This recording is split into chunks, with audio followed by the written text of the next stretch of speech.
Dried beans are the seeds found in legumes that can be eaten. They are part of both the vegetable and the protein food groups. Dried beans can be used in a lot of recipes. They can be prepared on their own and eaten as a side dish or as the main course. They can also be added to other recipes for a great meal. Dried beans must be soaked before cooking. This allows the beans to absorb water, which will help the beans keep their shape.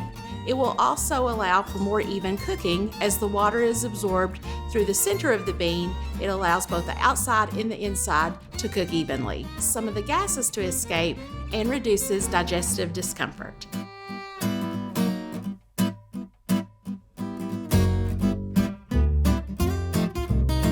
Before soaking beans, be sure to rinse and sort through the beans to remove any rocks that may be present, and also make sure that you look through and remove any beans that are shriveled or just look unusual in the package.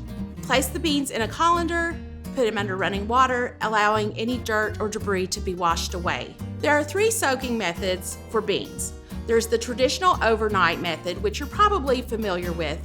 There's also a quick soak method that you can use when you're in a hurry, and there is the preferred method, which is the hot soak.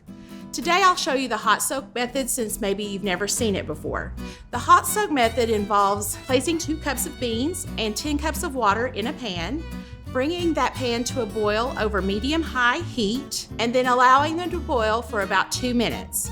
At that time, you'll take the beans off of the burner, put a lid on them, and allow them to sit for about 4 hours, up to 24 hours. If they're going to be sitting for more than 4 hours to soak, you need to place them in the refrigerator for food safety reasons. After the soaking period, it's time to cook your beans. Today I'll be showing you how to prepare beans on the stove top, but there are a variety of ways that you can cook beans. We have directions for using a slow cooker, a pressure cooker, and a multi-use cooker on our website. But like I said, today we're focusing on the stovetop cooking method. First, you'll want to drain your beans. Make sure you discard the water that was used in the soaking process. Next, you'll place the beans into your cooker, making sure that you allow enough space for the beans to double in size. So you choose a large enough cooker, keeping in mind that those beans are going to expand. Then you're going to add your fresh water. You'll need about 2 cups of water per cup of beans. Next, you'll place your beans over medium-high heat. Be sure to avoid adding any salt at this time, as salt will toughen the beans. But what you can add is any meat bones or meat pieces that you might like to add to your beans.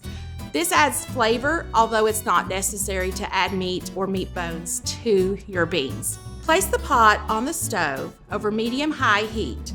Bring the beans to a boil, then reduce the heat and allow to simmer until the beans become tender. Directions for approximate cooking times are on your screen.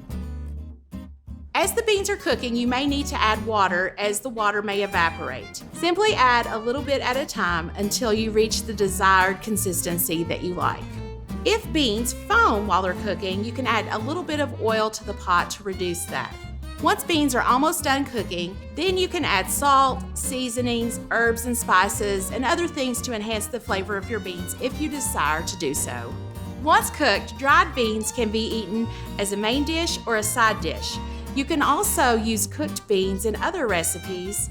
Just follow the directions for using canned beans in your recipes. Store beans covered in the refrigerator for up to 4 days. You can also freeze them and use them within 6 months. Find recipes and more great ideas on our website, PlantEatMove.com, or contact your local county extension office for classes in your community.